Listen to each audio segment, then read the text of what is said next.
Alrighty, fanboys and fangirls, on today's episode of Technoid, we're going to spend the entire episode talking about the all-new A series that Samsung has revealed, starting with the A53, A53, and the quietly released A73. I'm surprised we didn't hear much about that. But we're going to talk all about these devices, and I'm going to tell you guys in this episode why I think Samsung truly understands mid-ranges and flagship-like competition. And I also got to say, for choice of variety, I gotta admit, this is excellent for the general consumer.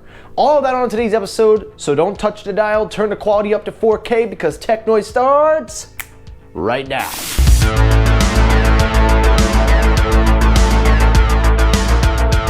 So the first story, and really the only story for the entire duration of this episode, is of course the Samsung A53 5G.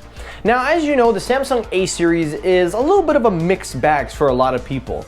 Some people say that it's great value for the price, you get a lot of flagship-like content, you get a lot of flagship-like features, and at a price range that doesn't break the bank. But others also say that it's just a mid-range device that really doesn't feel the need to be worth investing in, and that you're better off with the fan edition. Well, regardless of how you feel about that, the A series have made up a huge portion of Samsung sales in the last few years. And right now they're riding a huge momentum wave as they are one of the few companies that have found a way to distinguish mid-range from premium mid-range to premium phones, everything. And the A53 and A33 and also the A73, all three of them have been released, and we're going to talk about each and every one of these devices, and I'm going to tell you how Samsung gets mid-ranges better than Apple, but some people will argue with what I'm going to say, so again, it's a debatable thing. So let's start with the big show of the entire lineup, the A53. Now the A53 is basically a remodeled version of the A52 5G, but it does come with some brand new features and it comes with some new things in there. For starters, it has a bigger battery, 5,000 milliamps. That's insane for a mid-range. I don't think any mid-range would need that much. It also comes with 128 gigabytes. You also get 256 depending on what you want. You get 6 gigabytes of RAM, which is pretty good for a mid-range. I don't see any heavy users on mid-ranges anyway, so it's good to see you get 6 gigabytes. And the biggest thing is that it is also going to use an Exynos chipset instead of a Qualcomm. Now, there are versions that will be shipped with Qualcomm in select markets, but for the entire duration of this launch, the mid-range series are going to be using the Exynos 1280. It is a 5nm processor, so it's not exactly the processor we were thinking, but it's good to see that Samsung has faith in their own hardware. And the price surprisingly got cheaper because the phone retails for now $449 instead of $499 like the previous mid-range. And if you take into consideration and just compare it to the Apple iPhone SE with the new Bionic chip, if you get the 128 gigabyte model, you're at $479. So for $20 more, you kind of get a better phone hardware-wise from Samsung. But then of course we all know exactly what the SE is, so we don't have to go into that debate anyway. Then of course, taking a look further, then we get to the A33, which is really just a more skimmed down version of the A53, but the A33 does offer slightly featuring things for people that want even lower price point. So for starters, the A33 will give you the same 6 gigabytes of RAM starting at 128 gigabytes.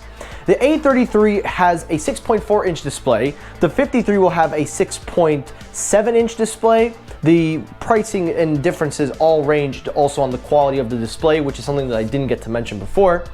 But taking a look at the A33, it will have a 90 Hz refresh rate screen with a kind of like a nice little design. So it's not as premium of a design, but it's still a decent design with a big chin at the bottom. But that one will be, of course, a huge improvement compared to the A32. And then to round it all off, it will have a 48 megapixel sensor with 8 megapixels in the front. And the price for this phone alone, to be honest with you, I actually didn't get that far with the price.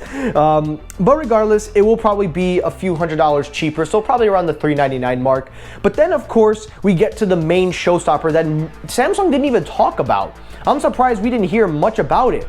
The A53 5G is kind of like the flagship of the A series because it has the biggest display, a 6.8-inch Super AMOLED display with FHD plus resolution for those tech savvy. Now you know. It does give you a 120 Hz refresh rate. The A73 also has, of course, 5G, which is on all models at this point. We also see that it will be paired with 8 GB of RAM, 256 starting configuration with a micro SD card slot, and you could get it up to 1 TB more. But the biggest thing that everybody is talking about with this phone is the fact that it features a 108 megapixel camera. Timeout, timeout. Think about that for a second. A mid-range with a 108 megapixel sensor. Now we're breaking some territory. So the A73 5G is basically the big flagship. Now, I'm gonna tell you this. If I was in the market looking for a way to get into Android again, I probably would go the A series route. And that A73 5G, it's basically a fan edition of the Galaxy line. That is incredible. Now again, the biggest thing that did happen with the lineup is Samsung did follow suit. They removed the headphone jack from all the mid-ranges, which doesn't make much sense to me because now there's no point, because a lot of people said the mid-ranges had the headphone jack to add for the convenience and now you're removing it. Listen, we're so far into wireless technology, I don't really care anymore. So it's over at this point, but I do like the headphone jack. And then of course the pricing. So $399 for the A33, $479 for the A53, I was about to say the wrong name. And then the A73, that is around the $599, $649 price point. There was no official pricing, but these are just based on the mock-ups of the reports that I've read. Now taking a look at this whole lineup, it's really kind of shocking and scary to think that Samsung could put such impressive hardware into such a cheap device, but make it feel premium, give it premium features, give it a lot of capabilities to really say the most, and then on top of that, price it in an area where people are willing to pay at the soft spot. I think a lot of people like to trash the A series phones because they do, I will be honest, they don't have the best software support. Even though the camera quality is good, it is not as great as the Fan Edition and other phones. And a lot of people just trash the mid-range because of its build quality. They say it's a cheap plastic phone. But in the recent years, Samsung has tweaked the A series to make it feel more like a flagship-like phone. And now that they've added in such an impressive amount of features and an impressive amount of array of technology, it kind of begs the question, is there any point in buying the Fan Edition if the A series can give you more? I'm really shocked about that A73 5G. It just shows you that Samsung can put some great specs into a smartphone, and it just seems like they understand the mid-range market. Now, again, we can talk about how well Apple's gonna sell their SE series based on an old design, but I truly think, even though that phone will sell well, I think the only company, in my opinion, that understands mid-ranges well is Samsung, Google, and then Apple. If I had to rank all three companies, Samsung just gets it. They understand what consumers are looking for and what they can do to not stretch beyond the wallet limits. So I really gotta give a lot of props to Samsung. I know I joke about them, I know I talk a lot of crap from here and there, but there's no denying it. This is an impressive array from Samsung in their A series, and I never thought I'd be this excited for an A series. I feel that tempted to go find the A73 5G and go buy it and review it. That's how much I really think Samsung has huge untapped potential. So I will keep you guys up to date in terms of the sales and volumes that Samsung is going with these phones. And I'm interested to hear your thoughts down below. What do you think of the A series phones? Do you think they're going to be a huge hit, a success, a failure? Let me hear your thoughts down below. And again, guys, thank you so much for watching. I'll see you all in the next episode. Have a great rest of your day, guys. Take care, stay safe, and peace.